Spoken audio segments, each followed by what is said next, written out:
build anymore. It's But just boy, the trade-off is cost not the- having to drive on I-4 or I-75 or the turnpike. That'd be nice. Yes. Yes. So am I hijacking the gavel? Oh, it is 10 o'clock. Is Renee coming? I believe Renee or Brian, neither one of them will make it, so I think this is, I Okay, think this is yeah, we'll it. let you, Exercising seniority here and grabbing the gavel? yeah. Now's our chance, guys. Come up with something good. Grab I my- was gonna say, I'm the newest, just ignore me.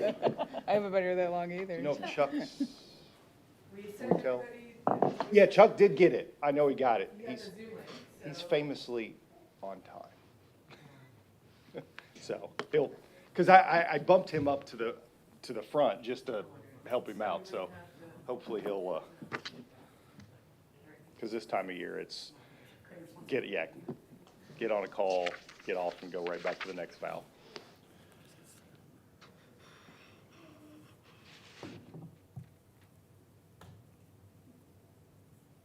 I don't see him on the Zoom call yet. Okay. Oh, no. I don't see Pedro either. Let's see.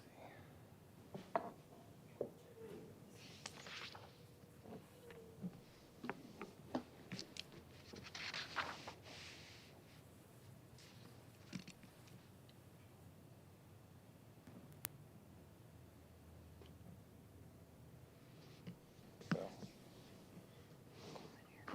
I apologize, everybody. I've got kicked off the guest internet. Or can't seem to, I was connected, but now I can't seem to connect to be able to use my stuff. Does anybody have, would one of the IT guys back there maybe? I don't, maybe that is. Well, the guest isn't asking for a password. It's just not letting me connect all of a sudden, which I initially did. Or if you have the non-guest, that one's asking for a password because I'm trying it. That one, they both should require a password. Yeah, I guess. The guest isn't even asking for one. It's just saying I can't connect to it. Yeah, the guest does have the password. Okay. It's not even giving me an option now. It's just saying can't connect. Can you restart?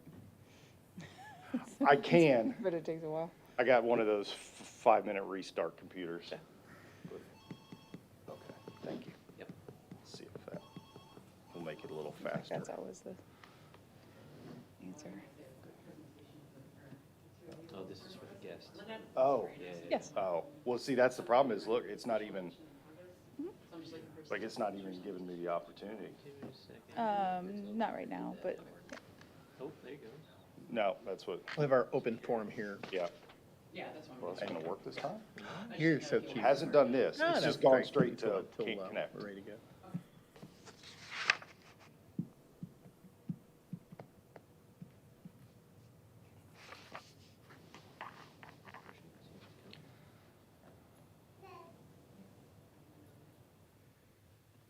Guess that's pretty clear. Yeah, I mean, I'll just, Yes, sir. We do not have, access to the guest Wi-Fi yet. We do not yet. We did, now we let do me, not. well, here, let me forget it. Yeah, forget it and then try it again. See if that gives me the opportunity. Oh, There we go. All right, so.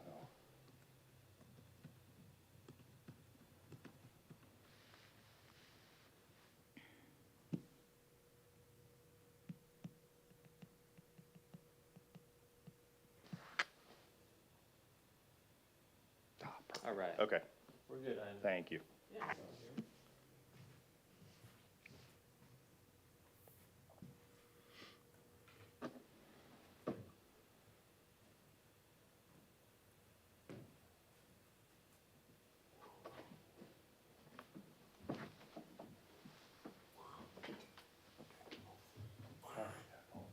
So you take charge? We got it. It's all good.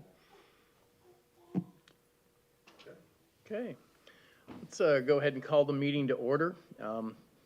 The roll, will you be reading the roll, or should I do it from the chair?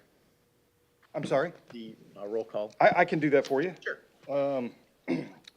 Chair Neiman is absent, trustee Ludiker also absent, trustee Lester, here. trustee Power, Here. trustee Kirby. Here. We do have a quorum, and Trustee Power is going to chair the meeting for us today. Thank you, appreciate it. Will everybody please rise for the Pledge of Allegiance? I pledge allegiance to the flag of the United States of America and to the republic for which it stands, one nation, under God, indivisible, with liberty and justice for all. Be seated. Thank you. Our first order of business is the open forum, and I know we have at least one speaker possibly. If you would rise to the podium, state your name and address, and love to hear from you. So, Amber Stevens, 318 Lafayette Boulevard. This is my 13-month-old daughter, Hannah. She says hi. So I'm just here just to briefly introduce myself. I wanted to thank all of you for the work that you do to make sure that you're following the pension policies for the firemen and making sure that they get long-term security and that they're protected. So thank you so much. And I'll be running for the Oldsmar special election here in August. Oh, nice. So I have some contact cards for all of you if you'd like to contact me at a different time and we can talk. That'd be great. You can leave those with us, definitely. Thank you for putting your hat in the arena too. I've done that before. It didn't work out too well for me, but it is great to see that and seeing people get involved. So Okay. Thank you very much for that, and your daughter's adorable. Oh, thank you. And thank you for your service and all of you. Appreciate it. Okay. Thank you. Thank you for your time. Thanks, Amber. Thank you. Is there anyone else for the open forum? Okay. Next order of business, approval of minutes dated October 7th, 2025. For the trustees, you've got these in front of you as far as the attendees. Going through quickly. That looks like the meeting. Is there a motion to accept the minutes as submitted? Is there a motion? Motion to accept. A second? Second? Any discussion on the minutes? Hearing none, all in favor of accepting the minutes as presented, say aye. Aye. Aye. Opposed? And the motion's carried to accept the minutes. I apologize. Who made the first? You got the first, then you got, okay, thank you. You'll be doing that a lot today, by the way. Yes, I kind of thought so. Next item is presentation of quarterly pension plan investment report, quarter ending September 30th, 2025. Chuck is on. Okay, perfect. That's what I was gonna say. I don't know if you have the most up-to-date, because this is hot off the presses and we moved it in front, the actuarial valuation. And we No, have I our- don't have that, yeah. Okay, yeah, that's, if you have a printout from 24 hours ago, it wouldn't be on there. It's only in the system that it got updated. Got it. So if it's okay with you all, it sounds like we do have our actuary on Zoom here. Oh, great. Who can take you through that. For the new trustee, just real quick what this is, it's an annual report that the actuary provides this board that determines the most up-to-date contribution rate that the city has to contribute to the plan to make sure that it's financially healthy and therefore we can pay the retirees. And from there, I'll let him handle all the details. Chuck, you're there, can you hear us?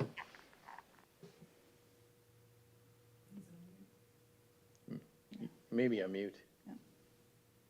Chuck, sounds like you might be muted. Can you hear?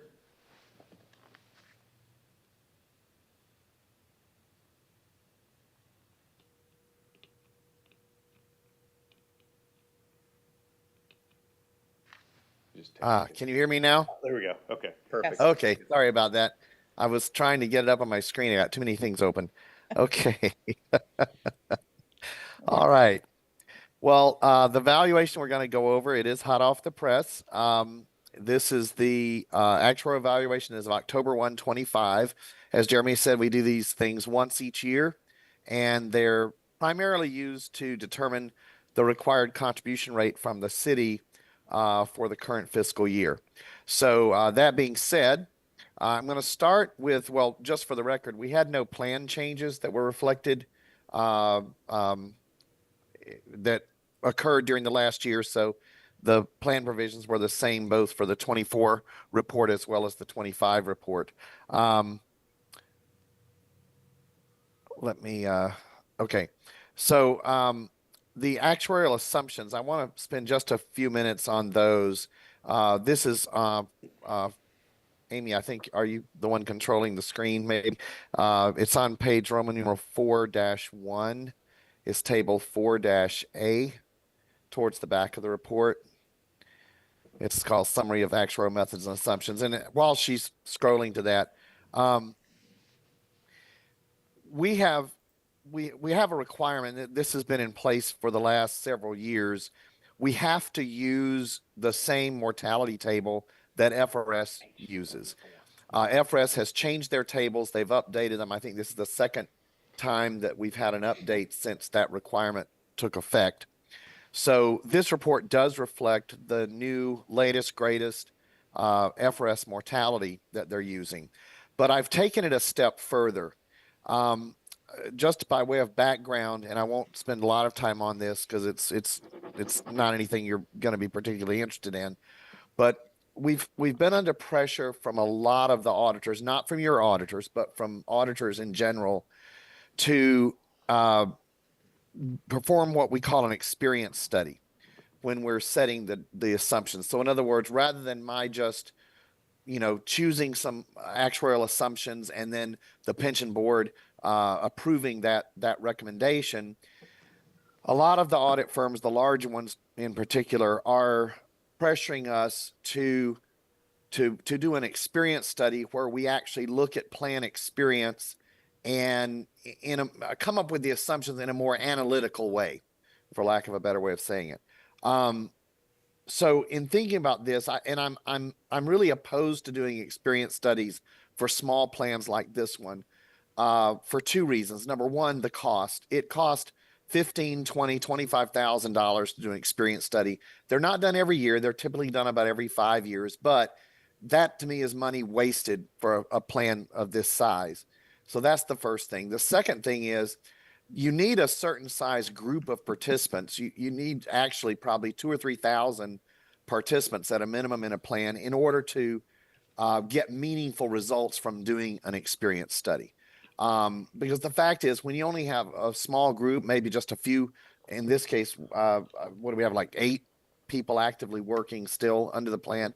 When you have a small group, you can't determine rates of disability, for example, from such a small group. You need a couple thousand people at least to be able to develop meaningful rates based on your own experience. So in thinking about how to deal with this, it dawned on me that we have a larger group, a much larger group with hundreds of thousands of participants in it, which is the FRS. And the FRS covers the same type of group. I mean, if you look at the public safety portion of the FRS, that's covering the same type of participants that we have here. They just have, tons more than we do. The FRS does perform experience studies. In fact, their latest experience study was done in 2024. And they use that experience study to set some of the assumptions for the FRS, including, by the way, the mortality assumption. So it dawned on me that one way to satisfy these auditors as we come under increasing pressure to sort of justify the assumptions we're using is to just piggyback off of FRS, not only with respect to mortality, but with respect to some of the other assumptions as well, where it makes sense. Now, I haven't just gone full speed ahead and used all of the FRS assumptions. I'm only using them where it makes sense to use them. And that means in particular with respect to salary increases, assumed pay increases going forward. Also what we call the disability termination rates, which is effectively the rate at which the current group of actives will choose to leave their jobs without retiring. When you've got a small frozen group like this, it's, that's probably very unlikely that anyone's going to just quit their job, because most of these people by definition have been around for a while and they're older. But nevertheless, we have termination rates from FRS that I think would be appropriate here. And then finally, rates of disability. This is the instance of disability where, we have a certain assumption that in any given year, someone will be assumed to become disabled. It's very small, but nevertheless, it's there. So I've modified those other assumptions to match what the FRS is doing. And again, we're not required under state law. We're only required to mirror the mortality assumption, but I've chosen to take that a step further and to mirror the disability rates, the termination rates, as well as the salary increase assumption. So we're sort of mirroring what FRS has done, and those rates are all based on an experience study that FRS has performed in 2024. What we're finding is that for most of the clients where I've done this so far, and we're still kind of early in the season for the valuation season for this year, but the ones I've done so far, those other assumptions are lining up pretty well with what we've been assuming. I won't say there haven't been a couple of exceptions where it made a more dramatic difference, but generally it's not making too much of a difference. That being said, the mortality update for public safety seems to be increasing our liabilities by about 4 to 5%. I think I remember from maybe last year at some of the meetings I attended, one of the attorneys who works with some other public safety plans that I'm not involved with said that the actuary for those plans was essentially agreeing it seemed to be increasing by several percentage points, the total liability. That's the use of the new mortality tables, which basically means we have longer life expectancy being reflected. So we're expecting to pay people longer for a longer period of time, and that increases our liability. And you'll see the impact of that in just a minute when we get to the numbers. But anyway, I just wanted to, that's more than you probably wanted to know about assumptions. And at the end of the day, this report is a recommendation. I probably should have said this up front. It's a recommendation. It's not official until the pension board officially takes action to approve the report. So if you as a board don't like what I've done or you disagree with it for some reason, you have the power and the authority to tell me to do something differently. The only restriction we have is we do have to use that FRS mortality. We do not have a choice about that. But with the other changes I made, you certainly do have a choice there. And I'm happy if you disagree with what I said about piggybacking off of FRS with respect to these other areas, these other assumptions. I'm more than happy to reissue the report on whatever basis you as a board think is appropriate. So anyway, any questions so far about the assumptions? And then if not, I'll move on to the actual numbers. No, I think we're good. Okay. All right. Good. All right. Well, let's just zoom right back up to table 1A. This is all the way up to I'm scrolling on my own screen too, so it takes me a second. Okay, so this is table 1A. It's called minimum required contribution. It's page Roman numeral 1-1. And hopefully Amy is getting that up on the screen. Looks like she has got it up on the screen.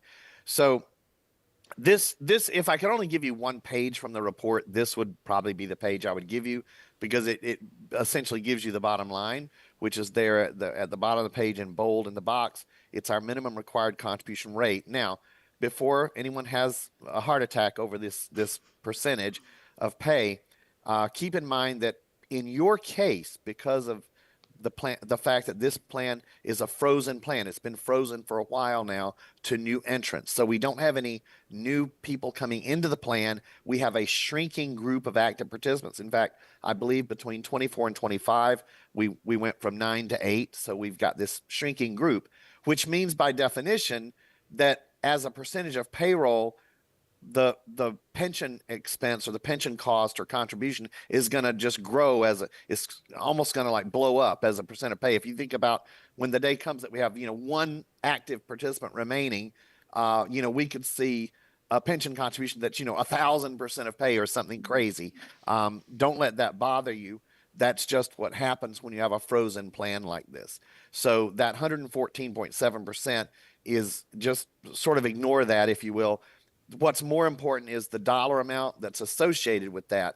So the dollar contribution that we're estimating, and this, by the way, includes both what the city has to contribute as well as your chapter money, is $662,305. Now, that's not a hard figure. It's an estimate based on estimated payroll for the current year. The real number at the end of the day will be based on whatever the actual payroll is for the 25-26 fiscal year. We don't know that yet. Obviously, we won't know that until we get to September 30th of this year. Likewise, we don't know what portion of this contribution amount will be covered by the chapter money. You had, I think it was about 173,000 maybe in chapter money that came in last year. So if we get the same amount of money, then we're looking at a city contribution of just shy of $500,000. Chuck, excuse me, that is- could you explain to the two new folks on the board what that money is, what the contribution is? Not the city money, but the chat money, I think. The chapter money. Chapter money? Yes. Yeah. Yes, sure. And I will preface my comment by saying, please don't ask me how the state calculates Oh, it no. because I don't know. It's a big mystery. I think all of us would say that it's a big mystery. Even those of us who've been around for several decades working with the chapter money, it seems to be a mystery how they come up with it. But the gist of it is that under state law, I believe it's a tax on homeowner on property premiums, like homeowner insurance premiums. I think there's a tax that the state levies on those premiums, and then the state effectively rebates at least a portion of that tax back to the city for purposes of providing enhanced benefits to police officers and firefighters, or in this case, firefighters. So, and the state calculates it, and sometimes it gets to zip codes. I know there's been issues for many years over, you'll have, a certain neighborhood maybe that's within the city limits, but maybe it falls within a zip code of another city, a neighboring city, and so it's not clear that calculation exactly ties to the specific homes that are located in the city of Oldsmar, but nevertheless, that's the gist of it. It's the state. It's basically state funding. It used to be the case prior to a few years ago where that money, we had to use it for benefit enhancements, pension improvements. We couldn't just pay for the existing plan with that money, or with increases in that money, I should say. They did change that a few years ago. Now that money is the subject of collective bargaining. So the bargaining parties can agree as to how that money will be used. In your case, I believe the bargaining parties have agreed that all of the distribution each year can be used for this current plan without our having to go and change the benefit structure or anything like that. And like I said, I think the distribution, let me just scroll down quickly on my screen. My computer's just being really slow today. Let's see. Yeah, it was 194 was the exact amount we got for last year. And of course, we don't know. It does vary. The trend has been growth. It's been increasing. So I don't know what it will be for the current year. But like I said before, if that money comes in at the same rate this year as last year, hopefully it will increase. But if it doesn't, that will leave a little less than $500,000 as the city's estimated funding requirement for this year.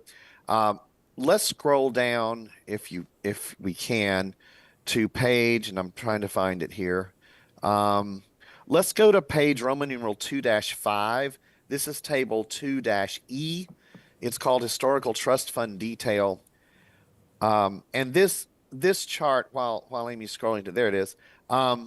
This table, I don't usually go over it. It gives you a 10-year history of the ins and outs of the pension trust fund. What the employer contributions have been for the last 10 years, the chapter money, the employee contributions, the investment gains, and so forth.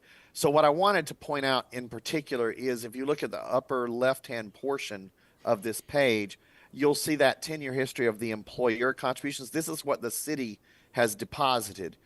There's a separate column to the right that's the chapter money, the history of the chapter money. And you can see that the trend for the chapter money, it's increased substantially in the last couple of years. I mean, we used to be well under $100,000 a year in the 60s and 70,000s, and now we're up to 173,000. I have no idea what it will be for the current year.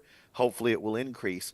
But what I wanted to point out to you, the city contribution. Chuck, can I interrupt real quick? Absolutely. The 173, that's based upon what was collected the prior year, though, correct? That's right. Okay, because I can go ahead and update you. They've got about 179-ish, give or take, this year then. Because they got a supplemental fund, they got their supplemental payment in October. It was just Yep. under 60,000, and I think they got 118 or something like that, in their initial payment. So yeah, it's about 178, 179,000 this year. Okay. So there's at least some increase in the 118, which was the base distribution. We did reflect that here. That Oh, came in okay. last year. So Okay. we won't know what that becomes until later this summer, probably July or August. Hopefully it will increase as well. But yeah, the supplemental distribution that we reflected last year was just shy of 55,000. I believe, Jeremy, you just said it was what, 61 It or was, thereabouts? the supplemental was, 59,368. Okay, so we had about a $4,500 increase on the supplemental side. Hopefully, we'll see that 118 increase as well. We'll just, we won't know that till later in the summer, but yeah, hopefully it'll go up. And every extra dollar we get there is a dollar less that the city has to deposit this year. So that helps us all around. So back to the city contributions, I just wanted to point out the last couple of years, the city's contribution has increased a lot in the recent past. That primarily, I believe, in your case, has to do with pay increases, pay going up, and every time we have a pay increase that's more than what we're expecting, we do have a built-in expectation of a certain pay increase each year. But every time it exceeds that, then that not only increases the benefit accruals going forward, but for those who are still actively working, it increases their whole benefit, because our benefits are based on an average, a 3-year average pay. So and it's generally it's the last 3 years, but it's those highest years of pay. So when pay goes up more than expected, it increases the entire benefit accrual and the whole projected benefit. And I think that's primarily where some of these bump ups in the city contribution requirement are coming from, because we've had substantial pay increases. I mean, it's everybody has. It's the world we live in, because the cities in some ways are sort of fighting each other over attracting and retaining qualified police officers and firefighters in particular. So, the numbers have been a little above 400,000 the last 2 years for the city. Again, we're expecting that to be closer to 500,000 for the current year. We'll have to see. We won't know until the chapter money comes in, and also till the year closes out, what the actual payroll is. If the pensionable earnings are less than what we're expecting, and they well could be.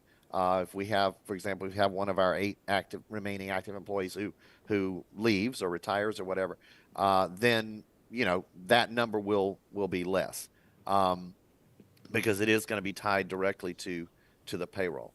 Let me touch on one other thing here. Going back up, I just have to find it. Okay, back up on table 1E. This is page Roman numeral 1-6. At the very bottom of that page, and there it is, you'll see the funded percentage. This is something everybody usually has some interest in. I try to de-emphasize this as a statistic, because a lot of times it doesn't mean a whole lot, but it is nice to know that we're over 100% funded. We were, without those assumption changes, the new mortality and so forth, we would have been just over 110% funded as of 10/1/25. We lost about 5% off our funded level. We're still, though, over 100% at 105% as of October 1/25.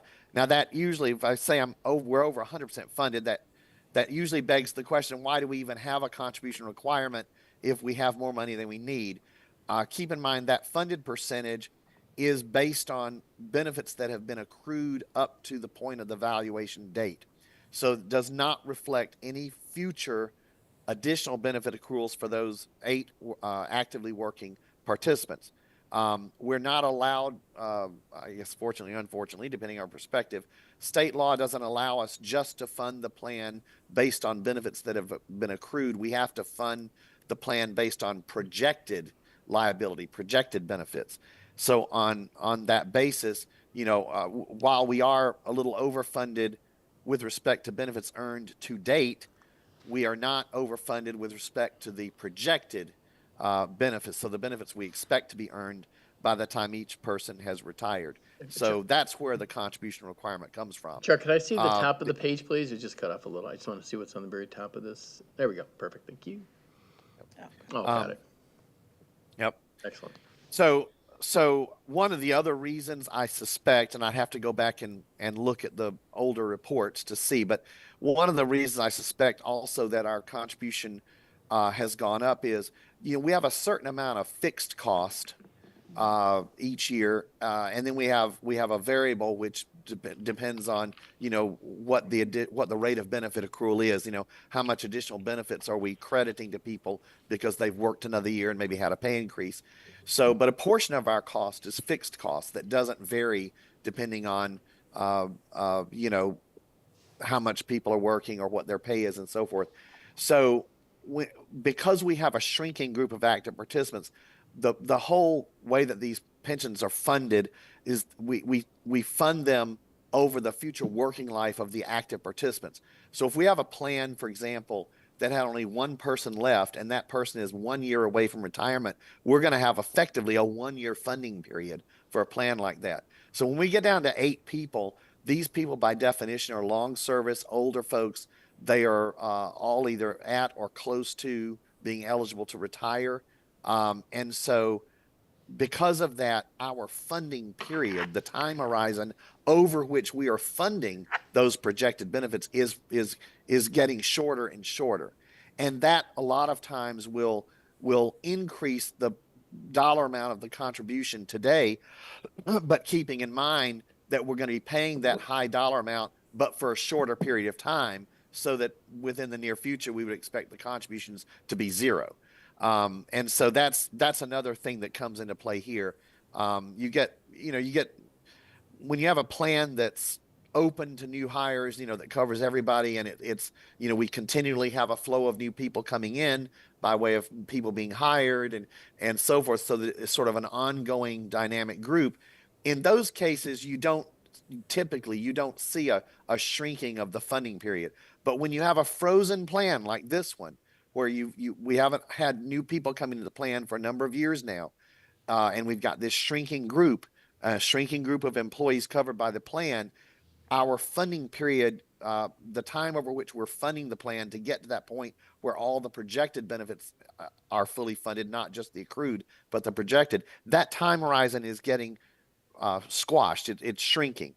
And that also drives up the contribution in the immediate future. But again, it just means that we have higher dollar contributions in the near future, but then with the expectation that the contributions will go to zero within a relatively short period of time. Because at that point, then we would expect to have the projected benefit liability fully funded. All right, I think that was everything I wanted. I mean, we could go on for days with this report, talking about the minutia of different things, but I've tried to hit the highlights and go over what I think is probably of most interesting to the board. Do you guys have any questions for me on this? Can you just give us a comparison of required contribution for fiscal year 2025 compared to what's going to be the required contribution for 2026? So I don't think I actually saw 2025's in here, or It is in sure here. it is, It's yeah. let's go back. Actually, there is a table where we show it exactly. Let me just scroll to it. Okay, so if we go back to table 2F, as in Frank, it's page Roman numeral 2-6. It's called Other Reconciliations. This is the quickest way to see it. Thank you. So the reconciliation at the top, it's called advance employer contribution, but you can see the required contribution there, and this would have been for fiscal year 24-25, was $582,391. Okay. Obviously, a portion of that, $173,000 of that, was covered by the chapter money. The difference had to be paid by the city. So the city did have a credit with the plan of just over $2,000 coming into last fiscal year. This was going all the way back to 10/1/24. We did apply that credit to help meet the minimum, but, and I forgot to mention this, I meant to, the city actually, as of September 30th, 25, the city owed the plan an additional 30,814 because the city was actually short on the minimum contribution last year. That's not a big deal. What we do typically, and this is what I've done here, is we just carry that as a contribution receivable from the city. And then the first $30,814 of contributions in the current fiscal year, we just apply to last year.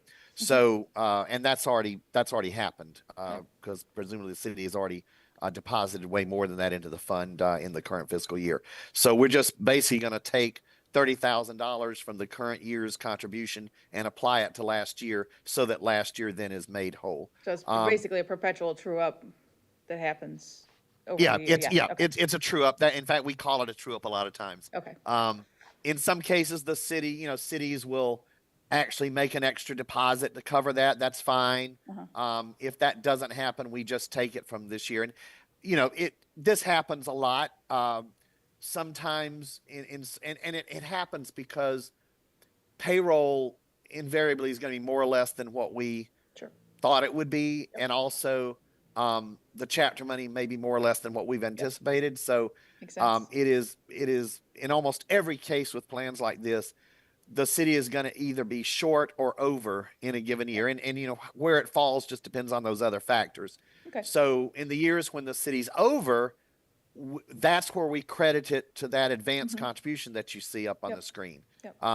We sort of have a bucket where we put the overage, and then it becomes a credit for the next year. Yep. The opposite is true. If it's a shortfall, then we just take the shortfall from the next year's contributions. As long as the numbers are not huge. In other words, if you ended the year with a $400,000 shortfall, we'd probably have an issue, and we probably would ask the city to make a special additional contribution. But as long as the shortfall is relatively small compared to the year's contribution in total, Sure. It's fine, and the state certainly allows us to do this. So anyway, Okay. that's where that comes from. So Okay. Thank you. all right, you're welcome. Chuck, is there a page Any that other shows? questions Yeah, is there a or page that shows investment performance for the fiscal year and There- something that's got historicals? There is indeed. knew there'd Just go back from where we were, back to page 2C. And this is page Roman numeral 2-3. And the bottom, there's a box at the bottom of that page, right there. There you go. It gives you a 10-year history of our returns at market value, Nice. at actuarial value. The actuarial value returns are vary from the market, mainly because you have sometimes we have an advanced contribution, or maybe there's some extra chapter money that's in there that generates an extra return, or sometimes the return's a little lower. But anyway, so you can see, like for last year, the market return was a little over 8.5%.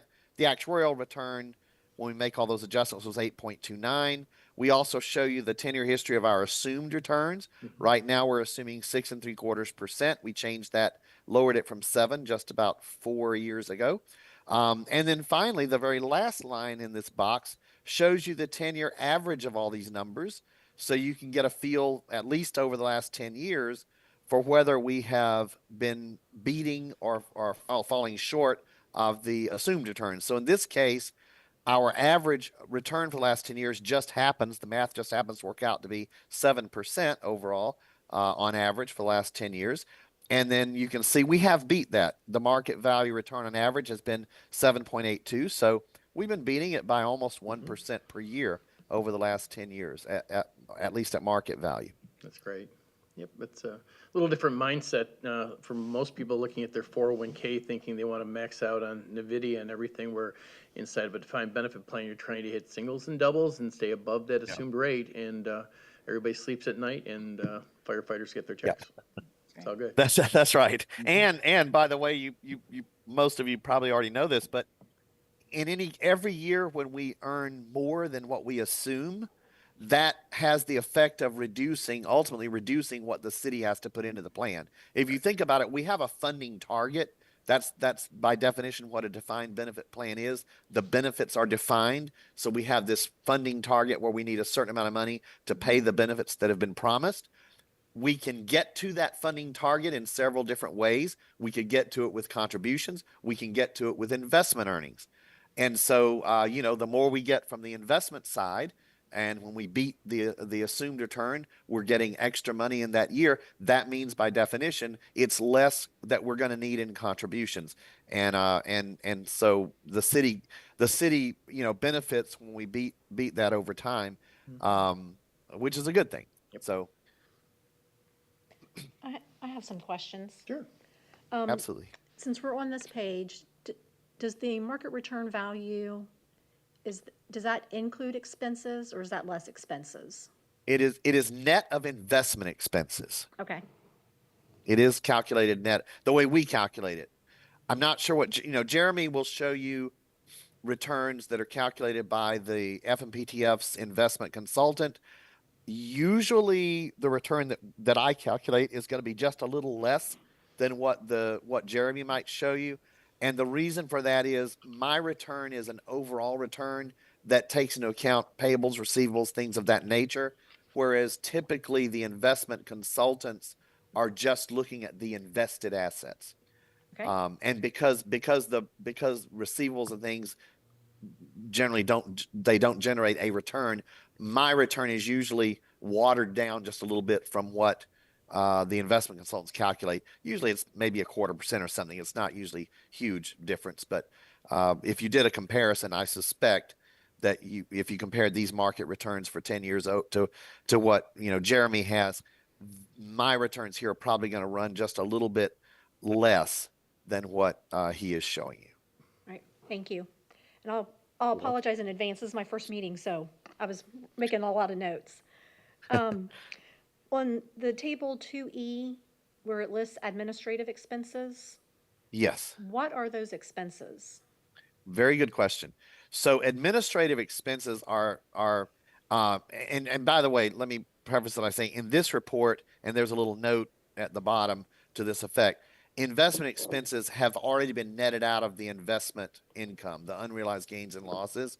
So if we had them separated, and that's just the way the FMPTF, when they allocate earnings, they're not allocating, investment expenses and dividends and interest. They allocate net earnings. So the earnings that are allocated to this account, just like every other participating fund within the FMPTF, when the earnings are allocated, those earnings are allocated net of investment expenses. So the administrative expenses are things like administrative fees. This is the cost of just administering the plan, the actuaries' fees, legal fees. Sometimes there's accounting fees depending on, in a lot of cases, I think the city's auditors just also prepare a pension audit. But in other cases, the pension fund may have separate accounting, and I'd have to, I don't have actually I can get it up on my screen, on my laptop. It's quickly. actually, we're going to discuss that later in the meeting, Chuck. I think if I remember right, this board typically, they flip-flop. One year they'll be a part of the city's audit, then the next year they'll do their own and so on. Oh, okay. Yeah. Okay. So let me, if bear with me just a second, I should be able to get this up. Let me make sure I'm getting the latest version. I think this is it. Jeremy, what I'm looking at is the recon. Now, why when I try to open this file, it says configure your computer for information right management? I have no idea. Oh, it says I don't have permission to open that worksheet. Well, that's weird. Okay. So let me try a little older version and see if by chance it will let me open that. Oh, the city does. Oh, okay. I was thinking I should be able to open the, all right, let me try this one. Nope. I don't know why I have to deal with this later. It's not letting me open these files. So I won't be, yeah, I thought I could on my laptop. I thought I could open up the detail that we get from the League of Cities as to what exactly those administrative expenses were in the last year. But unfortunately, I tried 2 different files and it tells me I need permission. So, so anyway, I guess that won't happen right now. anyhow, that $53,940, like I said, it's, it may consist of some audit fees, certainly would be the actuarial fees, for the last year, administrative fees, because and Jeremy, I don't know. I've actually got, I've got them. The Do you? 24, Okay, 25, you yeah, got it? actuary 5,200, administrator 26,000, auditor, accounting 7,200, attorney legal 11,000, and then fiduciary liability insurance 2,300, dues and subscriptions for the board about 750. Okay, So there you go. Yeah. thank you, Jeremy. Thank you. And you answered one of the questions I had written down. Oh, so okay, good. Anything else? I'm good, thank you. Good, excellent. Okay. Um, Well, you guys are not under any obligation to do this at today's meeting, but as I mentioned at the beginning of my presentation, this report is technically a draft. It's just a suggestion until such time as the pension board officially approves or accepts it. Once the report is approved by the pension board, we have 60 days under state law to get it filed with the state, and my office does take care of that. So I don't know if you guys are inclined to approve the report at today's meeting. I know it's hot off the press, and so if you want to wait till the next meeting, there's certainly no urgency to doing it today, but I'll leave that to the board to decide if you want to move forward with that or if you want to table that till the next meeting. What's our timeline for needing to have it finalized so that the city is aware? Yeah, I mean, the city has the numbers, so unless you think you're going to tell me to change something, Okay, the city sort of has its numbers. But you're right. Until it is officially approved, it's, the city's not going to be 100% sure what their contribution requirement's going to be for this year. okay.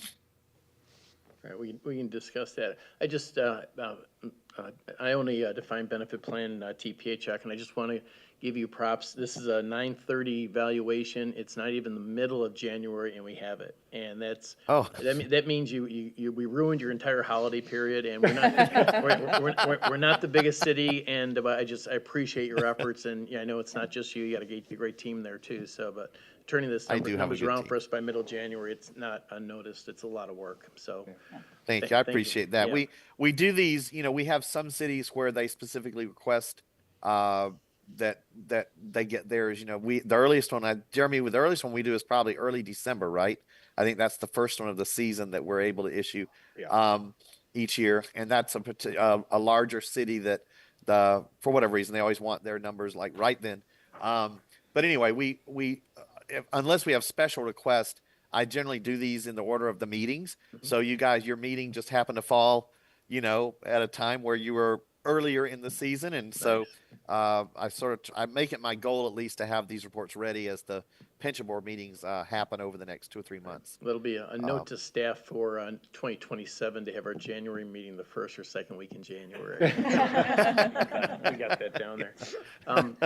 My inclination would be right now, only because we're short-staffed on the board, would be to accept the report and put on the agenda for approval at the next meeting.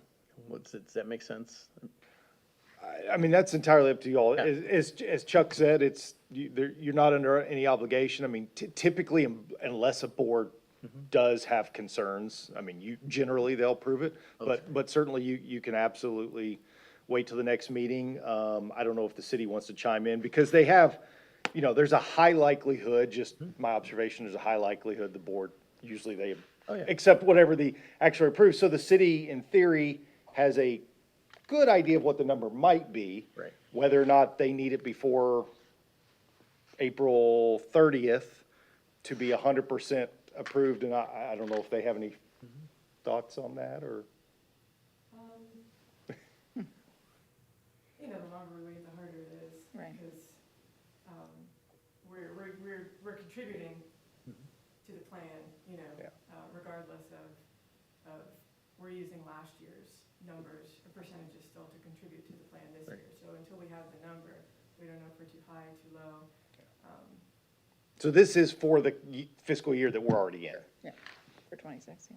And I have no reservations on the numbers, everything's great. My only caution was that we're just short-staffed with our 2 firefighter representatives as well.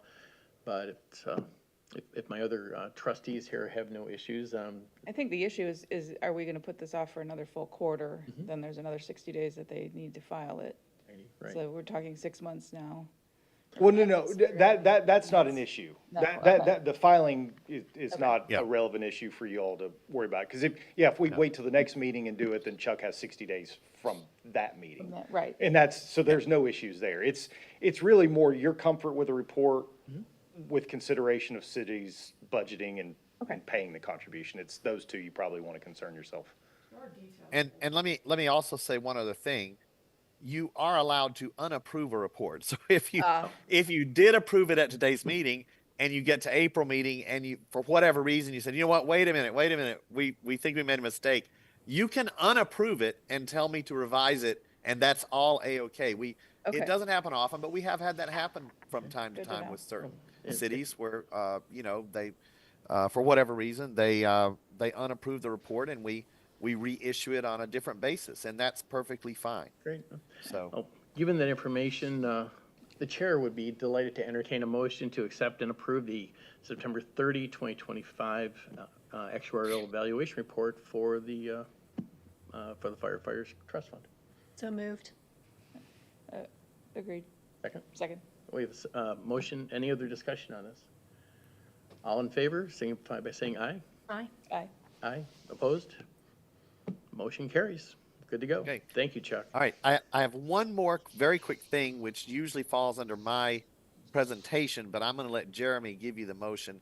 There is a separate requirement that the state has, and it's really silly, but you have to separately approve your 6.75% assumed interest rate for the valuation. So you've already effectively approved it Right. by accepting the valuation. And like I said, that rate has been in effect now for, I think, about 4 years. But the state requires you to separately approve it. And I'll let Jeremy give you the motion, and then you guys can, if you're in agreement, you can just say so moved. Yeah. Okay. Jeremy, could you give him that? Sure, yeah. So it'd be to set your expected rate of return at 6.75% for the next year, the next several years, and the long term thereafter. Is that a annual Yes. acknowledgement? It's just a busy work Oh, item. Every year. So here's what's gonna happen. If you said, no, we wanna set this in this motion, in this activity, if you said, well, no, we think we're gonna make 7%. It's not gonna change the report. It's not gonna change anything other than what's gonna happen. We're gonna send it to the state and they're gonna go, well, we're confused. In your report, you're using 6.75, but now you're saying, but we think we're gonna make 7. So they're just gonna come, so as a general practice, the pension board just, in this motion, just mirrors what they're using their actual valuation, which of course makes sense as well. So that's why that motion is for the 6.75. Now, certainly if you have any questions or want to discuss, you can, but again, the only impact would be just raising eyebrows. no. We'll take a motion to approve as described. How about that? Yeah, somebody could just say so moved. So moved. Okay. All in favor? Aye. Aye. All opposed? And it carries. All right. Well, Mr. Chairman, that does conclude my report. Thank you very much, as always. Always a pleasure. Thank you, guys. Same here. Thank Hope you guys have a good rest of your week. Take care. Thank you, you too. So, only 137 pages there, I noticed. A little light reading. Okay, so we're back, presentation quarterly pension plan investment report, September 30. Okay, so Chuck stole most of my thunder, which is, was just completely okay, because everything in here is what that report was based on. So I'll just kind of quickly go through, and as always, I'll cover your dollar amounts first. So your beginning quarter balance was 12.14 million. Oh, sorry, yeah, oh, you're already on that page, perfect. Contributions of 215,000 came in, earnings of a little over 361,000, paid out 43,000 in distributions, the 10,000 in change in expenses. So your ending balance for the quarter and again the fiscal year, $12,663,302.16. And then again, always the following couple pages would be the accounting for that. Any dollar accounting questions before I move to the investment side? No? No. Okay. So page 55 does have just the numbers themselves. So another good quarter to close out the fiscal year, fund up 2.96%, which put our fiscal year return at 8.38%. And as Chuck alluded to, just a slight difference in what was used for the valve versus this. Again, for the new trustee, the 12 million and change is part of a larger pension trust fund. All of the plans that we work with are within this trust fund. So instead of having your own dedicated plan where you as trustees are hiring the individual, you go out and hire a consultant, then hire the individual portfolio managers within it. You join the trust fund, and we handle that all on your behalf, and then provide this report. So these returns are for the entire trust fund, which is why, again, depending upon cash flows and other things, you get a slight tweak at the end of the year. Could be a little higher, a little lower, however it goes. But again, the fund as a whole returned 8.38%. Certainly a tale of two halves. We were, through the March 31st, halfway through the year, we were actually negative. Two very strong quarters in the market to finish up. The biggest thing that I do want to note, and I don't remember if I alluded to the fact that it was probably coming at the last meeting, or if I even talked, I'm trying to remember our last meeting date.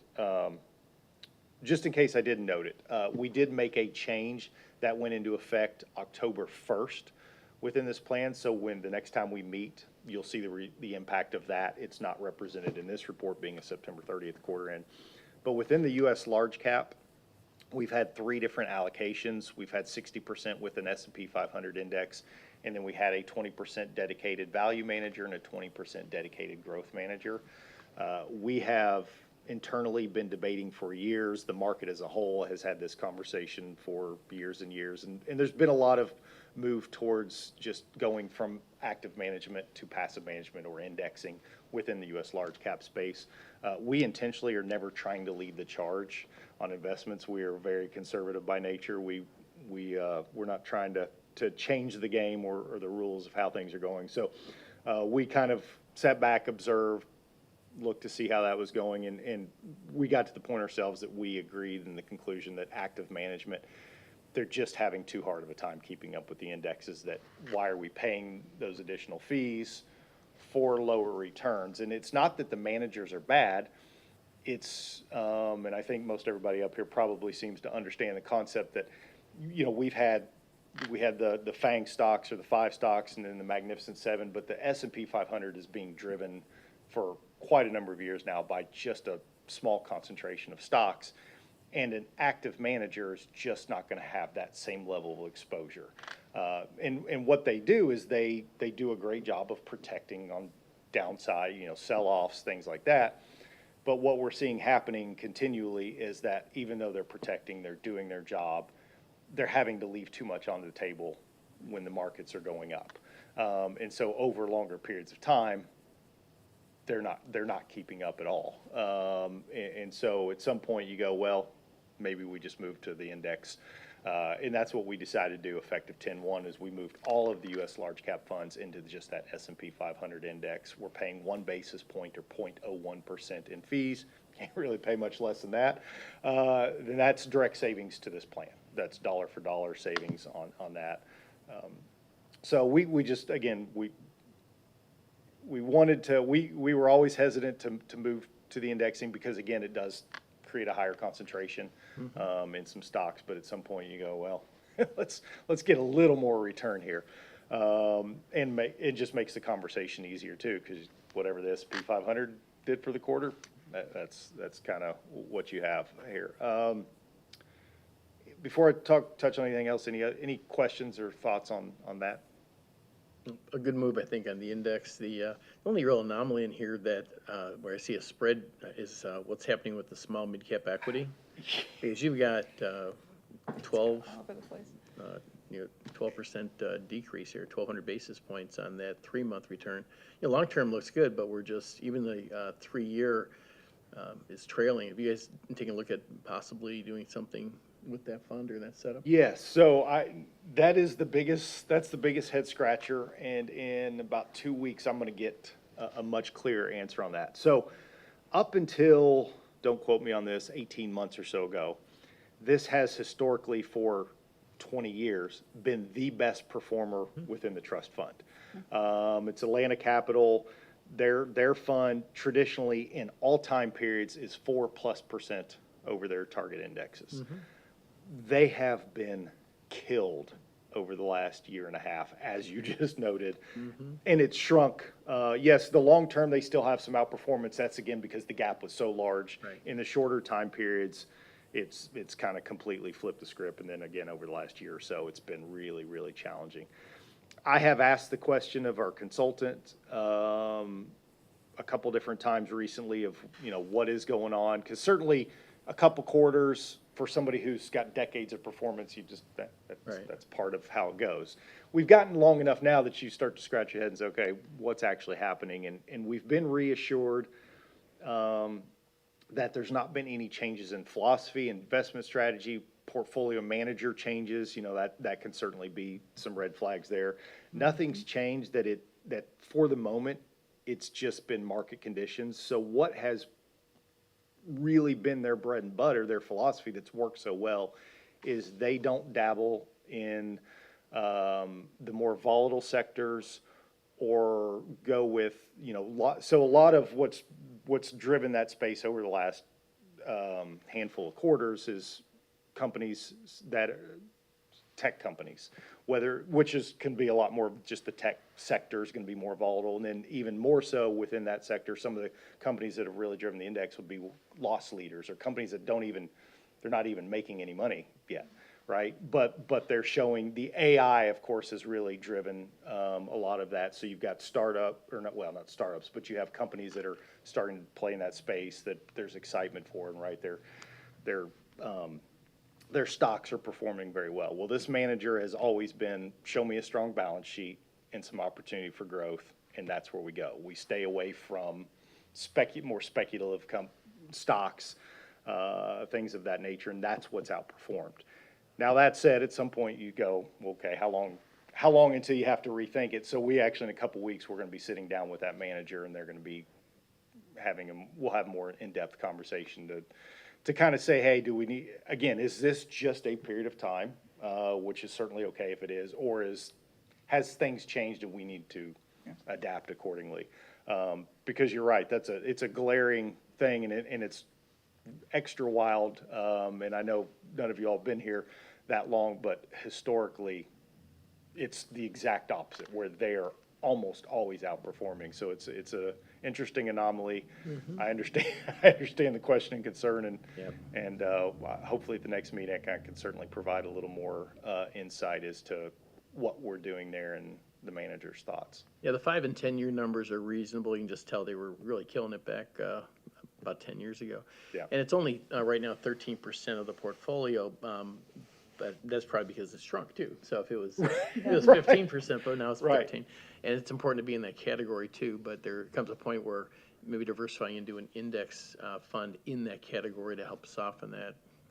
There's a point that it would be, if it was one of our clients, this fund would probably be on fund watch of some sort and just keeping an eye and tracking it, and it's a decision at your level on the different funds. With that said, also, I love international equity. I'm looking forward to seeing what that does too. That's a good exposure in there, and those funds, year to date, 28%. They had a huge year. Fabulous, I think the December quarter, I believe, is actually down a little bit but the huge fiscal year, almost 30%. A lot of opportunity there. So you're not going to put a gold fund in, are you? No, I'm just kidding. Not yet. We're thinking Bitcoin might be next, right? I was just gonna say crypto. No crypto. Excellent. No, it's good stuff.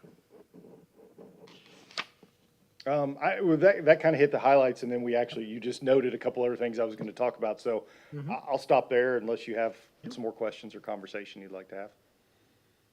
All good here. Do we have to accept the report? You do not, because it's informational. Got it. Yeah. It'd be great if you could, hey, we didn't like this quarter, so we're not going to approve it.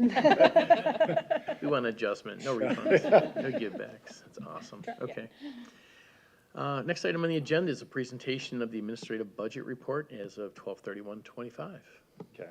And again, that's just more informational that we have in your packet each quarter, just showing you how things look. Prior year. Okay. Any questions on that?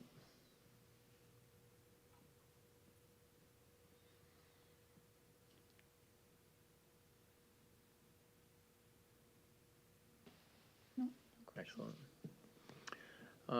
Next item, ratification of expenses and distributions. We got legal. And after your review, this is an item that would need approval. Anytime we're taking money out of the fund, we want the board's approval. Most of these items, just again, for the new trustee, most of the time, as this notes, it's a ratification. We do go ahead and pay expenses for the plan so that we're not waiting, 90 plus days because of the meeting schedule to pay. And the same would be if you have retirees or any benefit payments that would be new or lump sum payments, we'll go ahead and pay those so that members of the plan aren't sitting around waiting and then bring it to the board for approval. Okay. The chair will entertain a motion to ratify the expense and distribution report submitted. Is there a motion, or will somebody make that motion? Yeah, so moved. And a second? Second? All in favor, say aye. Aye. Aye. Opposed, nay. Motion carries. Whew, let me see, consider engagement letters for year-end 9/30/25 audit. Coming up next. There we go.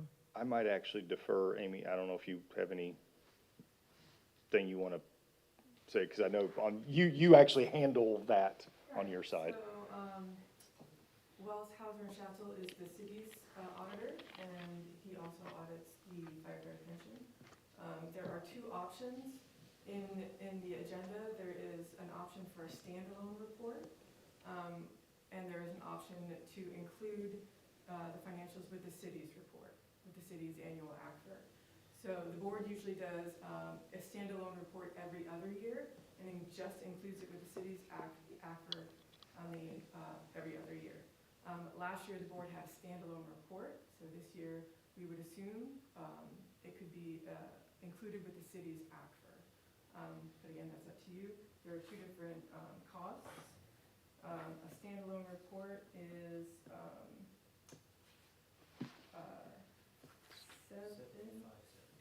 $7,570, and to include the information in the city's ACFR is $5,250. So, just need to decide and approve which how Okay. you want the auditor to present the information. We'll open any discussion on that. Thoughts? I have a question which I think is related.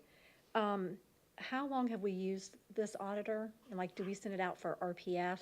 We have not, no, we've had the same auditor for quite a number of years, at least 15 since I've been here doing the. So I'm familiar with nonprofits, not city, and we have to send out for RPF every 3 to 5 years. Is there a requirement with that with cities that you have to shop around for different auditors? There's not a requirement to do that, no. So, Doesn't mean so, we can't do it. so it's the city has decided on this auditor for their full audit, right? So we're either going to piggyback on that and be in the ACFR, or we're going to have our own standalone report, but I don't think we'd have a separate auditor either way, Concurs not on. right? We don't make a separate auditor decision, or we wouldn't want to do that. I mean, I think that's If we- going to if be we much more piggyback, expensive. Yeah, if we piggyback, and you raise a valid point on having different auditors. We actually, on the plans that, we've got about 20 plans that we're responsible for, they're subject to audits, and every 3 to 4 years, we will send those out for bids. It's a good idea to have a separate set of eyes on it, just in case there's problems. Familiarity sometimes breeds contempt, and so we're Absolutely. aware of that, and shenanigans too, occasionally. I'm not saying that's the case here, and these guys have a great reputation, but, my preference, my thoughts would be to piggyback this year, everything's great. And then, as a board, have a submit for RFPs for next year, and let's, take a look and, But is that our decision is that within our scope of work here to ask for an RFP for an audit for the city? no, not for the city, but if we do a standalone next year, But our standalone, in the 26, if we do a standalone audit just for, right, I mean, a standalone report is different from a standalone audit. it would be a standalone audit, am I correct? Yeah, it would be an audit? This says standalone report. Right, he's going to do the audit Yeah. as Right. part of the city's. Correct, but. And these- there's going to be economies of scale for him to do that. Oh, yeah, Significant. Right. Economies of scale. Like a $7,500 audit for a separate audit is cheap. not going to happen. Probably half the price of what we Right. pay. And So, yeah. And nothing would say that we couldn't go and, I think it's just from a prudent point of getting a couple prices and seeing. that's fine. It doesn't mean you're gonna make any changes, but I think it's, from, if someone comes to, actually comes to this board in a couple years and say, well, why haven't you even looked? Yeah, we looked, so we can see and have reasons to document why, but it's just something to think about. I'll be long retired by then, so I don't really care, but it's, I'm just saying it's something to think about, and, The city has to include the firefighters' pension within their full financial statements either way. correct. So I'm just pointing that out. Yep. Yeah. A standalone report is just a standalone report and that gets provided to us. Yeah. So, yeah. And at some point, the city might decide it might make sense to take a look at, Now, that I agree with. I mean, if they've had the same auditor for 15 years, it probably does make sense, but that's probably a city council decision, I would assume. Yep. No, I get it, so. Do we need this in the form of a motion to, If you would like to have an audit done, which also, and that's why I was hoping the attorney was here, I don't know the legal requirements for even having the audit. As a board, because a lot of our boards don't, they're part of the city's audit, and it never actually even comes to the Right. board Right. at all. So that said, I can't give you, I Right, don't even legal know if we can guidance. have a standalone or choose our own auditor or go away from what the city decides for their audit. So that's just what Yeah. that's kind of where I'm trying to go. right? I'm not sure that that's even possible. You could have an audit, and I've been involved with retirement plans where there wasn't an audit required, but the CFO wanted to have an audit, because you just wanted to Oh, make no, sure. and absolutely, Could be, but it isn't absolutely. something necessarily that's required, and the plan is so small relative number of bodies. With the governmental agency too, it makes a Correct. difference, yeah, so there's different Correct, requirements yeah. entirely. Now, my preference would be just simply to piggyback this year, and, but it's an issue maybe take a look at next year, and maybe even Yeah. something to chat with the council about in terms of, reviewing that, so. And again, it's not a knock on this, the firm, great reputation, fabulous stuff, you guys obviously love working with them at the city, and that's great, but just, again, it's, at some point, it may make sense to explore their options, or at least have documentation on it, so that's my 2 cents. I agree with that. So I think I think we're fine, I'm fine with just being included in the city's Correct. ACFR without a standalone report, I think is what We're not gonna we won't be entertaining a motion to have a separate audit, so we're just. So do we need a Piggyback. motion to piggyback? well, so this is a little unique here in my experience too, and so I don't know the legalities, but I guess the city actually sends the extra cost to have this done for this board to pay. Correct. Versus the city just Yeah. including and paying it. So if this plan is going to pay that bill, then I think it would be appropriate to have a motion to approve that. Okay. So moved. Not gonna try and bring that back. So, yep, so the board would be covering our pro rata costs associated with having, the plan come under the city's, scope of their audit. Okay. And no standalone. And no And no standalone audit, correct. That's the motion. Is there, a motion for that? I'll make, So moved. Is there a second? second? I knew there would be. All in favor, say aye. Aye. Aye. Opposed? And the motion carries. We're getting there. Let's see, state excise supplemental. I hope that's revenue. It is, and it's just informational. It's what I alluded to earlier. Right. It's just showing you that, there was an extra, $59,368.49. Again, that chapter money, that we talked about. A lot of times on the fire side, There's two different checks. There's an initial allocation, and then usually, and that comes in mid-August typically, and then this year in October, which is kind of October, November, sometimes they'll find that there's extra money in there as well, and so you'll get a supplemental check, and it came in at, again, the 59,000 and change this year. So, Okay. just And- informational. Okay. Attorney update. We don't have an attorney, so there is no update. Yeah. Do we have any pending issues that we're aware of that's been communicated to city regarding any legal issues? Nothing I'm aware of. Good. That's the right answer. 2026 meeting dates. Do we And have? these, we discussed these, I think, through some email chain, prior to last meeting. I think most everybody, said that these dates work. Certainly if anybody has any different thoughts now. I assume you're completely okay with them. Absolutely. Yeah, as an aside to this, as I mentioned in the email correspondence, I will be resigning from the board on April 1st due to relocating to Georgia at least, just under 6 months of the year for the minute. Just if anybody's listening to this, it'll be less than 6 months, because Georgia does have a state income tax, so I will be, we're not selling our house, we'll be in Oldsmar. But again, because I can't do these by Zoom and such, it's just, I'm not gonna just start not coming to meetings, so. But we'll obviously be available if something comes up between now and April 1st, and also at your disposal anytime something may come up too. And I just also want to thank my fellow board members, new ones, as well as the empty seats here for the minute, and also city staff. I mean, you guys are great, and it's just been a delight working with you guys, so really enjoyed everything. Is there any other new business? Hearing none, I'll take a motion to adjourn until April 30th. So moved. Is there a second? Second. We are adjourned, even without a vote. Look at that.